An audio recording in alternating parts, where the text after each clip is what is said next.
Andrew, we're back at it. Costello Coaching Podcast here. And today we're going to talk about the importance of a pregame routine. I think it's really helps people prime up for a competitive sport, whatever sport you play. But as we know, you and me both, baseball is so routine. You do it every day, mostly every day as a professional. And then high school guys have lots of games in a short amount of time. College guys have lots of games. So just like people have a morning routine to set their intention for the day, same goes for a baseball player. I think there's two parts to a pregame routine. I think there's one, a mental preparation that's consolidating your focus, helping you focus on what the task is at hand for the day. And then also there's a physical portion of it. And I think as kids kind of get older, they've always been trained to do the physical preparation for the game, stretching, playing catch, the same routine that 90% of kids do. But then when you get to the higher levels and you talk to pros, it's more kind of shaped around how they're mentally focusing and preparing for the game. So if you have some advice around that, I've written an article on this, pregame routines. I think it's really great. And I put out a free PDF on how, what I think a perfect pregame routine is. I have 2 different breath works that I assign. Not breath work isn't for everyone, but if you have some ideas of how people can kind of get in the right headspace, I'd love to talk about those things today. Yeah, for sure. I love a good pregame routine. For me, when I was playing, the way I'd like to talk about this is, we had a previous episode where we talked a little bit about self-awareness. And I think if you have self-awareness of where your mental state is before a game, then you can develop a pregame routine that's going to be specific to you, right? So the idea of throwing out, this is a pregame routine that'll work for everybody, right? Yeah, no, definitely not. It's not. And it's written in there.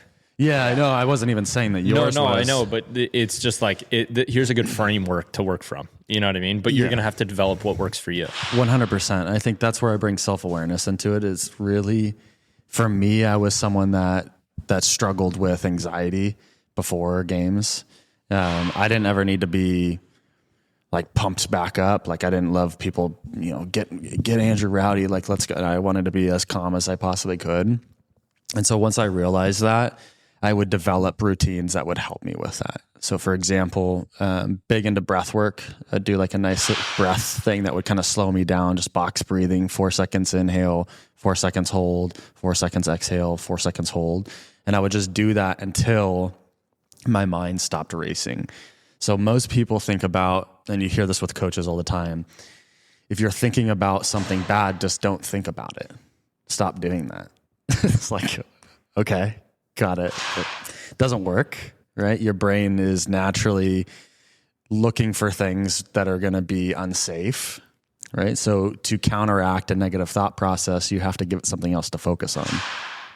So by giving yourself a breathing technique where you actually have to see the numbers in your head as you're counting, you're giving your brain another objective to focus on, and that's going to help calm that anxiety. So I would do that beforehand. And I was actually talking with someone the other day, and I'd love to bring this into the space. For me, when I was pitching, I was always fearful of what was going to happen in the future, right? Which is anxiety. But what I programmed into my pregame routine was to be okay with whatever the heck was happening the day before and the day of the game. So for example, when I would listen to music, most often guys, and I was one of these, and I'm not saying it's wrong, it just wasn't for me, I would search for the right music. Oh yeah, this is the song I want to listen to right now. Yeah, this is going to get me into the right frame of mindset. And I found myself gripping, like trying to find the right thing that's going to put me in the right frame of mindset. That could go for anything. Go for a stretch. It could go for a plyo routine. Like certain guys are always grabbing that one thing that's going to get me. Yeah, and I used to do that with music specifically. And then I realized, oh, this is the problem. This is what I'm trying to literally manage. What I'm doing right now is the problem. What I'm doing right now is the problem. It's not preparing me for the future. So what I used to do is once I figured this out, I would just press shuffle and whatever song came on. And And I felt like I was actually prepping myself for when I walked the bases loaded. And I didn't want that to happen, but I also didn't want to listen to Carly Rae Jepsen before a game, but I'm okay with it happening. And part of it is being okay with what is happening in the game so that you can stay as present moment and adjust accordingly. So I would always find pregame routines that would allow me into, one, managing where my anxiety was, giving myself that self-awareness of knowing I'm struggling with anxiety right now. How can I calm that down? So I'd journal or I'd do breath work. And then to manage my expectations and future thought process of, I don't want this to happen in the game, I'd practice letting people cut me off in the street and not reacting to it, listening to random music, trying to just be as present moment with what was happening around me and not trying to change anything, gave me like a lot of confidence that I can go out there and no matter what happens in the game, I can stay in this frame of mindset. So is that your biggest growth as a pitcher when you were pitching in the game, in the moment? The toughest thing for you was the fact that if things around you weren't happening, it would stress you out and give you anxiety and pull you out of your present for your performance? Yeah. I was never one of those, because I was a shortstop until I was a pitcher. So I made many of errors. So I was very okay with people not playing great behind me. It was more of just, I want to throw a complete game shutout today. And I knew that thought process was counterproductive. So I knew that wasn't going to help me. So my idea was to be okay with whatever happened and adjusting accordingly and getting myself back into the frame of mindset of attack this guy no matter what happens. No matter if you walk a guy, it's the players that are able to get over it rather quickly. Mm-hmm. And I felt like I had to train that into my routine. So if you're just talking pregame routines, that was something I tried to do the day before and the day of. It was just let whatever happens happen. Mm-hmm. What's happening is happening is a I think a famous psychologist says that. Yeah, probably. It sounds very vague, but it's true. You know, like everyone has like before their game, they eat a specific meal. And I'm not saying there's anything wrong with that. Or some guys just don't like care. You know, yeah, they or just kind of go about it. Yeah, and I got to a point where I would just be driving the night before a game and I'd just be like, oh, what kind of like looks good? I would just like take this really aloof frame of mindset. Oh, what like sounds good? Ooh, wow. Rohrbach sounds good. I don't even like, I didn't have that last time. Is there like on the academic side and the professional side, is there a optimal pregame routine by science? Is there optimal protocols? Or is that not studied?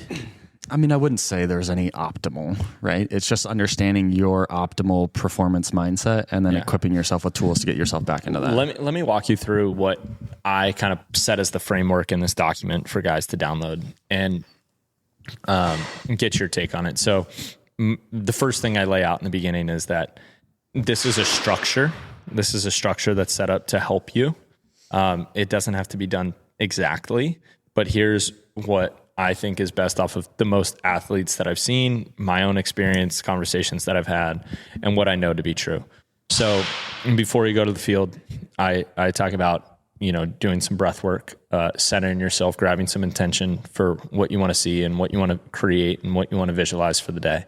When you get to the field, I try to oversimplify the preparation with the body. And something that I did wrong as a player is I overdid the physical preparation the day of the game. I felt like I had to do a million exercises to be primed and optimal, right? I felt like I had to do all these things. And you can kind of pull the frame out bigger, and like you see so many people in like the biohacking world that feel like they got to do a million things right in order to be healthy, 1,000 supplements and the perfect nutrition and this time in a sauna and like all these different things about like optimal for that. Pitchers are the same way. Hitters are the same way. They think they got to do all these swings and all these stretches like on the day of the game in order to perform. There's a lot of guys like that. I don't think that's true.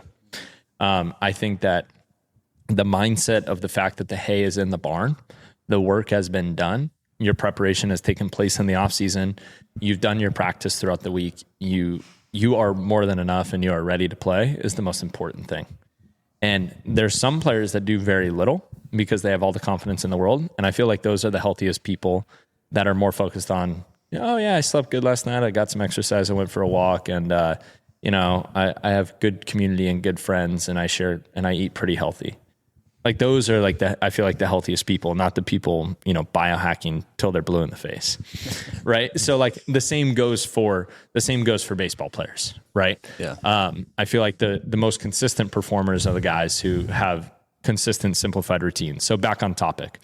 So what I established as the physical preparation for this event or the game is a simple DNS routine. I love the way that makes the body feel. You're turned on, you're aware, you've expanded breath through the diaphragm.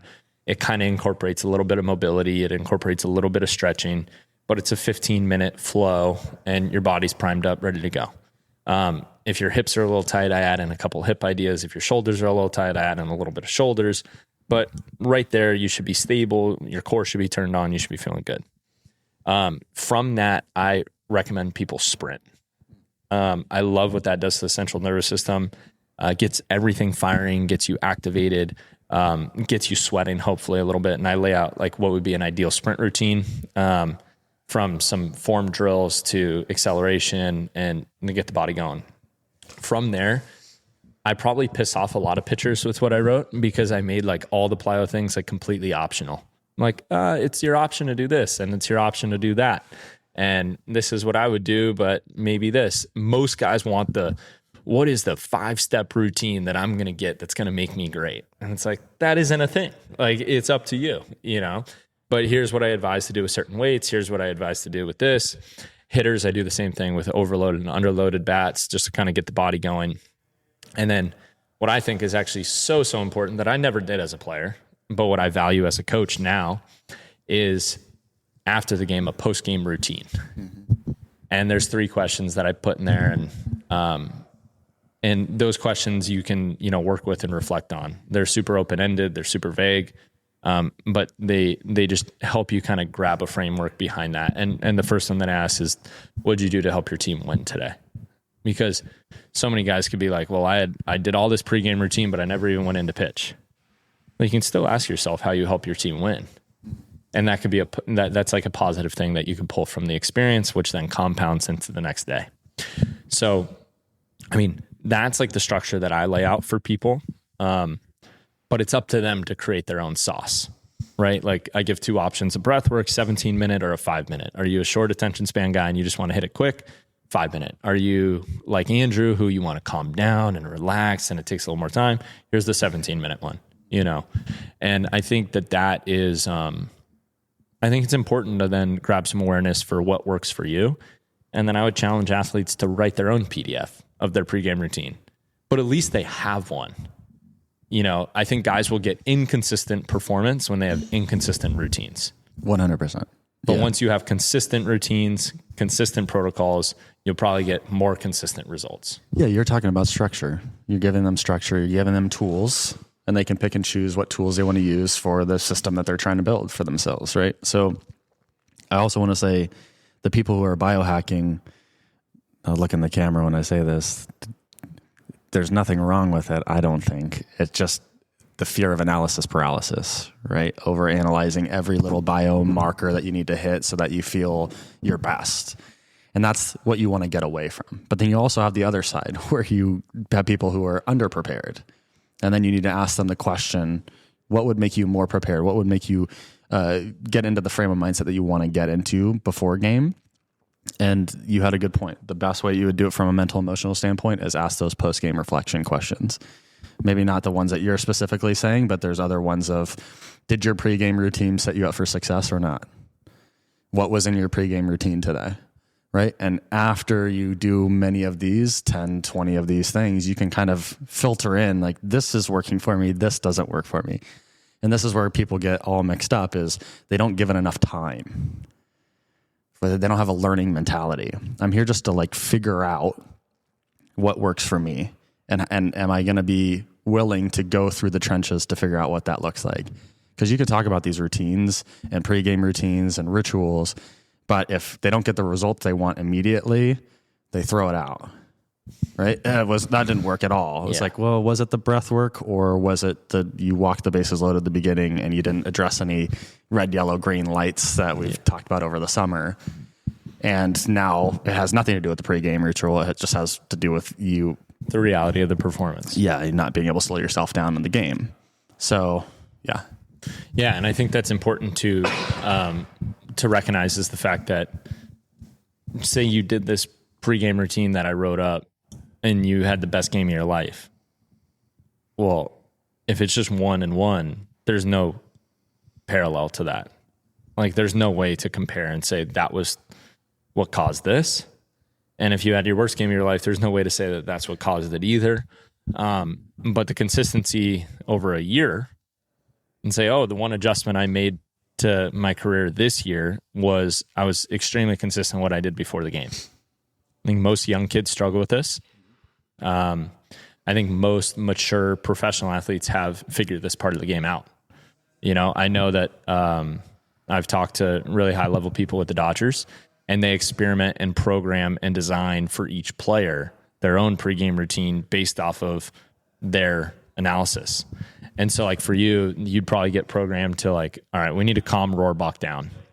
Where me, I figured out my best performances where I was almost like this water that was like on a simmer, kind of boiling, like barely about to boil was where I played best. Like pretty hot, not like fired up where I'm foaming over the top, but pretty close to having success because pretty close to having like that boiling point. Like I played best when I was a little pissed off, but not out of control pissed off. I played my worst when I was like timid and I was afraid of failing. And that makes sense, right? Like if you're afraid of failing, you're probably not going to have a great performance. But when I was like, I'm going to dominate you and I don't care who you are, I just don't really like you. When I was in that frame of mind, that's when I was at my best. And so I know that now at 28 years old, right? I wasn't too sure about that at 18 years old. But that's where I performed best when I was just a little angry but not too much. And so then if I were to craft a pregame routine to do that, how would I get myself to a state that's like that? Well, it would be a little higher energy. It would be an attack plan. Like, this is how I'm going to attack these guys. That would be the word that I'd use. And I'd craft it around those kind of intentions. Now, contrary to that, the way that I coach best is a little bit more empathetic, listening. I'm not going to attack this guy. I'm going to hear him where he's at, and then I'm going to challenge him. That's where I find my best coaching, my flow coaching, and the profession that I do now is, okay, am I in a position where I can hear this person, or am I so clouded by my own thoughts that I'm not present for this conversation? If I'm so clouded by my own thoughts and I can't be present for the conversation, then I need to take a step back and clear my mind and get present for that person. And once I'm present for that person, I'll be a lights out coach. So there's different arenas that you're going to walk into in your life where different routines are going to prime you and prep you for that performance. And the most important thing is, my dad told me this, and I never really got it until I got older, which was play within your personality. And play within your personality means that whatever identity you assign yourself that you perform best with, play in that identity and play within that personality. Don't try to be someone you're not. So if I knew that I played best a little bit angry, don't try to be the calm guy out there, that everything's okay and it's all going to flow. Whereas you were the type of guy that played best when you were calm and you let everything flow. Don't be the guy that tries to play angry. I see this all the time with kids, hey, be a leader. You need to speak up. Well, maybe they're not the guy who speaks up. That's not their personality, but they're the guy who does all the work. They're so consistent. They're always early. They're always working hard. They're always doing the right thing. That's the best way for him to be a leader. But the second you take that kind of guy and you force him to talk in front of the group, all of a sudden he exposes himself that maybe people don't listen to him and respect him as much because that's not his flow. That's not his thing. So making sure that you're playing within your personality is a really, really important point. And then that your pregame routine and your postgame routine also align within your personality. If you're a kind of guy that is a baller and you're like, breath work, that's BS. I don't need to do that funky DNS stuff. I like touching my toes and running a couple sprints and chucking the ball. I'm ready to go rip someone's head off. Boom, that's your thing. Go do it. Right?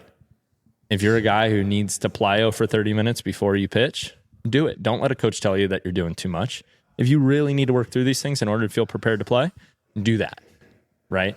But it's important to know who you are. And I think that's the most important thing that you've talked about.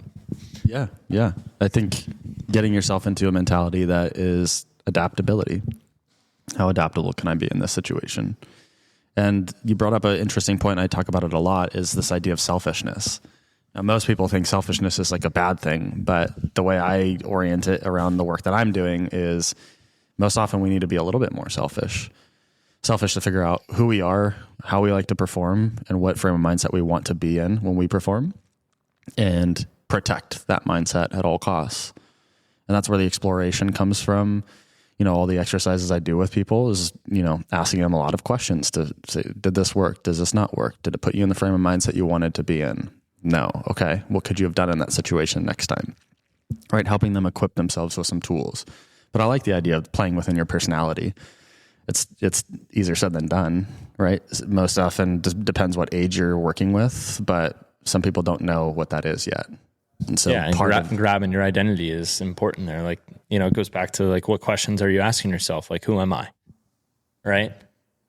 And then once you kind of can identify those things, you can then realize what your identity is.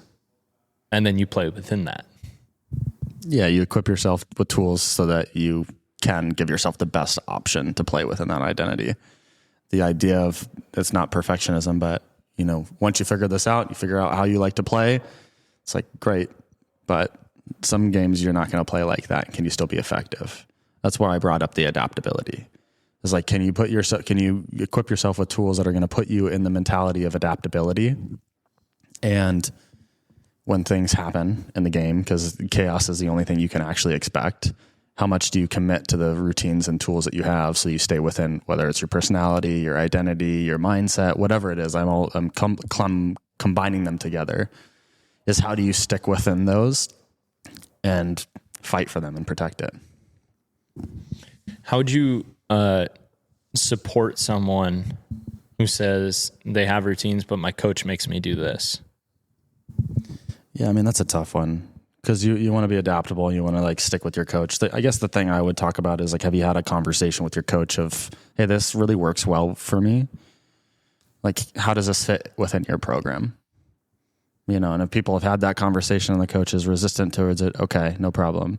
And then there's also part of me that goes, do you have an option beforehand before the coach gets there to really like put your routine first? I think in my playing career, I struggled with that a lot. And I think I got myself to a point where I realized this matters for me. And this is the only thing that matters is how I feel about this.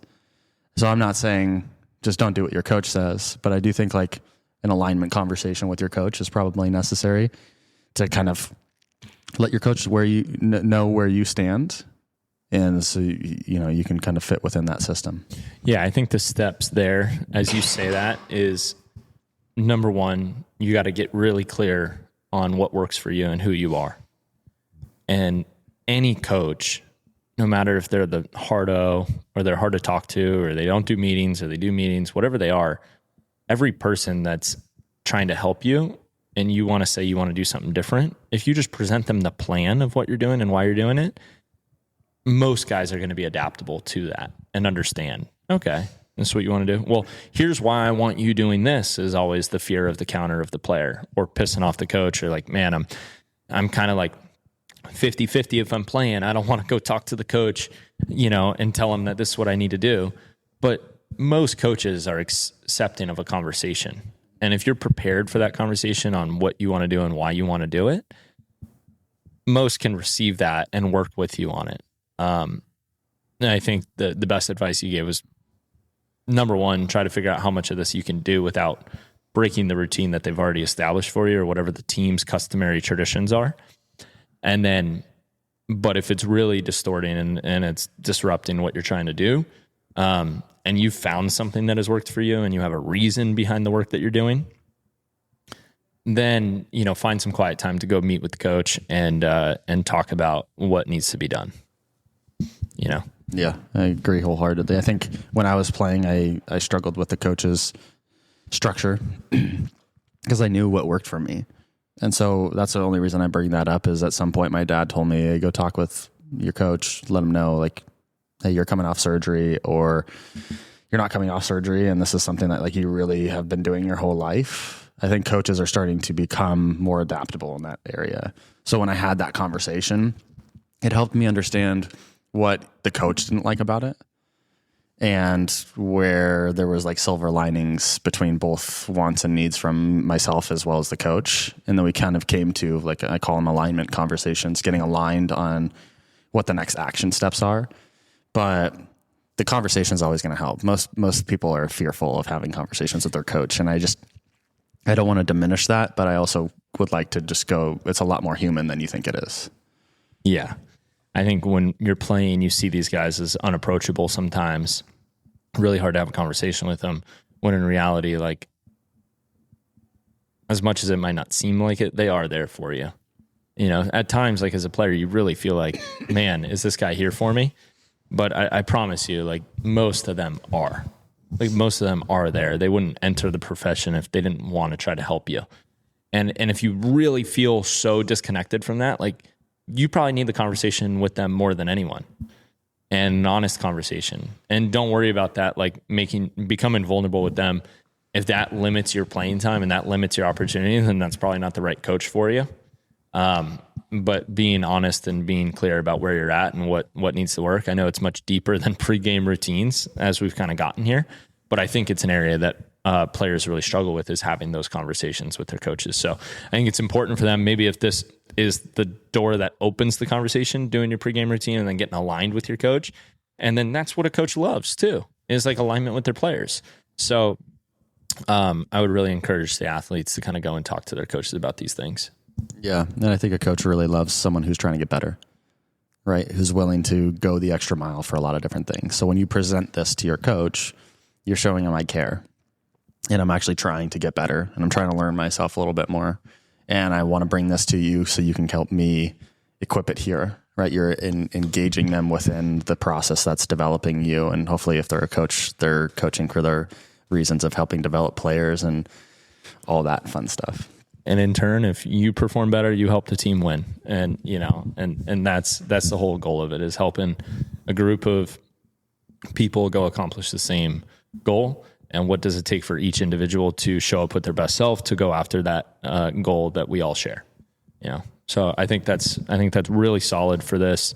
And I think there's a lot of things that people, parents, coaches can pull from in this conversation that are actionable. You know, I think a lot of times people listen to conversations, they walk away from the conversation, they go, wow, that was a really good conversation. I kind of learned some things, but how do I take action from that? In this, you hear a lot of actionable steps that you can partake in. So awesome.